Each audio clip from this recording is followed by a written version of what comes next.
No,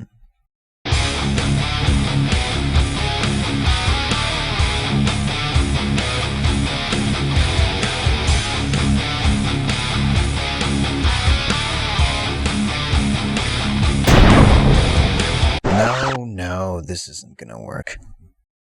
I'm glad some franchises have remained untouched, though. Back to the Future's pretty much been left where it lies. They actually tried to reboot that one too.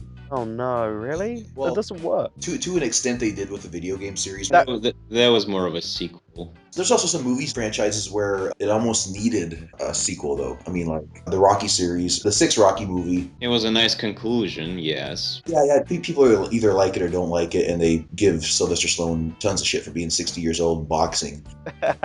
But Sylvester Stallone, he wanted to end the series that kind of gave him his career on a higher note than Rocky V, which thank God, because Rocky V was the biggest punch in the nuts. True, and it's sort of heartwarming, but I've got a counterpoint to that, because he sort of wanted the same thing with Rambo, because he felt that the 2nd and the 3rd Rambo movies, they sort of strayed away from what made the original good, so he made Rambo 4. But after seeing the success of that movie, he instantly started planning Rambo 5. And when the studios told him that, listen, the only reason why Rambo 4 worked was because it was like the closing chapter. You can't do this a second time. That's when he decided to call up Arnold Schwarzenegger and all of his friends and make the Expendables.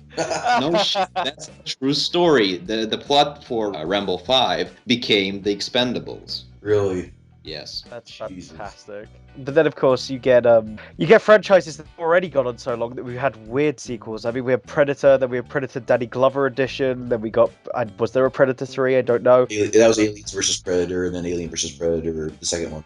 And then we got Robert Rodriguez coming out with Predators. I mean, Jesus Christ. I mean, you get to a point where you just sort of run out of things to do with it. Especially when you don't even reboot the franchise. Although I believe Predators was a reboot, but they tried to play it as though it wasn't. Yeah, I think it's supposed to be kind of like more of the Aliens of the Alien franchise, except it's like Predators of the Predator franchise. So I think it's supposed to be, in spirit, it's supposed to be more of a sequel to the original Predator. Whilst we're talking about gratuitous sequels, don't forget about horror movie franchises. Like, oh, Lord. Oh, Evil Dead.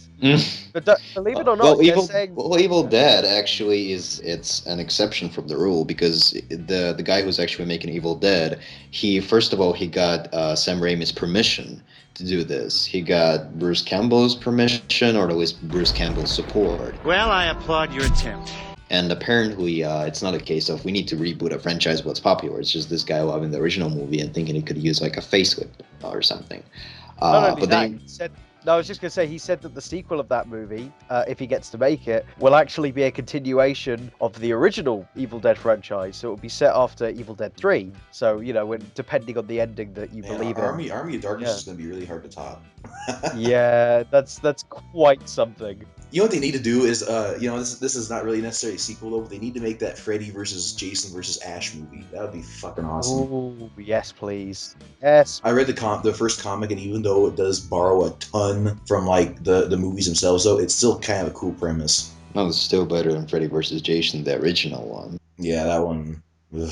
Well, speaking of that, have you guys heard of the Ninja Turtles reboot that Michael Bay wanted to make? Oh, that was the biggest, nastiest. I actually read some of like the script and like the general overview. Oh my god, it was terrible. The actual script actually made it online. Can we very quickly link up to this script just so that we can... You have to Google it though, but basically I'm going to Google it right now. Basically what happens is Ninja Turtles are aliens from another place called Dimension X. And there's this military commander after him, and his name is like Schroeder. Get it? What? Wink, wink, wink. Ha ha ha ha! How clever. Wait, so the guy hunting them is that kid from Charlie Brown? Why does Schroeder want to take him down? No. They were in a more popular strip than me, damn it. Stop, penis. This guy's a dick. And it is absolutely the worst fucking script I think I've ever read in my life. I mean, it's like a big fuck you for anyone who grew up with Ninja Turtles. It was terrible. Well, I'd say it's just another case of, everything needs to be more gritty and realistic. Well, it's a Michael Bay touch. I mean, imagine Transformers and replace Transformers with Ninja Turtles and the exact same, like, plot line. We have to save the world, but first we have to help so-and-so get their girlfriend. This is Casey spends his time as a security guard at a furniture factory. That's the one! And he's also an amateur hockey player. Shit, son. Why do you need a guard at a furniture factory?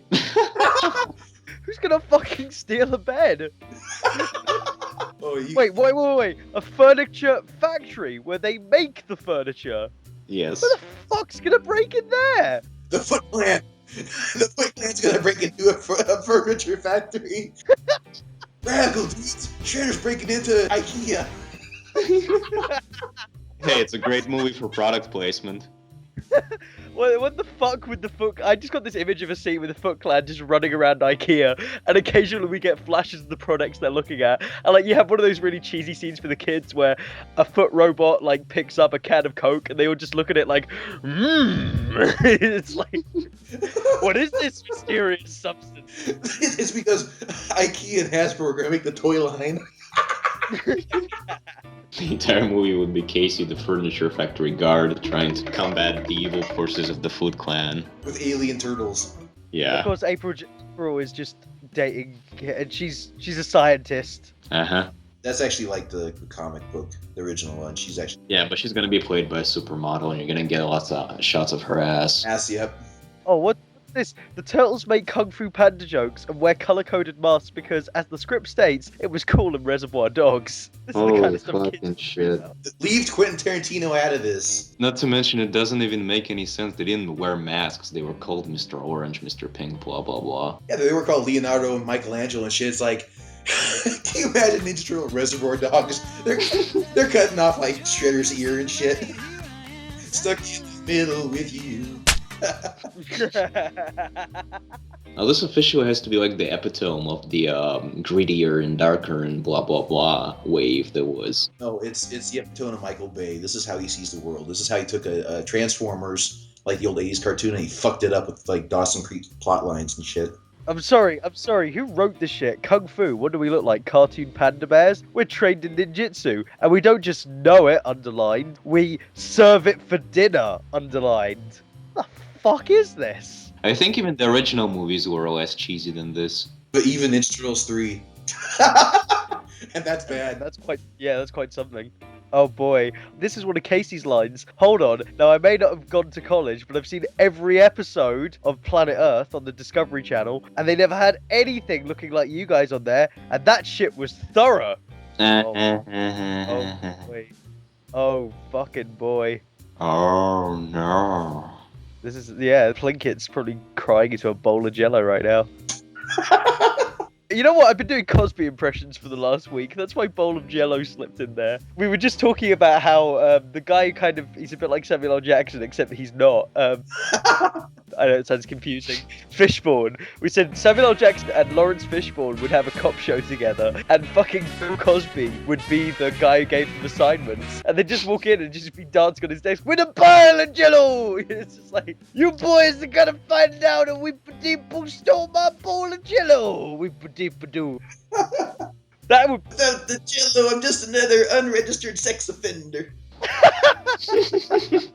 No, I'd watch that show. Sex offenders and Jello. Oh no, I got caught with another kid in the Jello factory. Oh. Better than the IKEA furniture factory.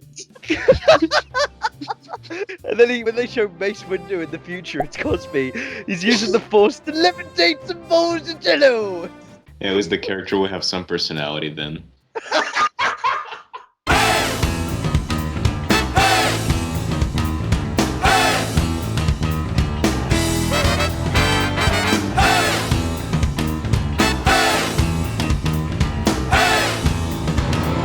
This is what it means when we swing on your brother.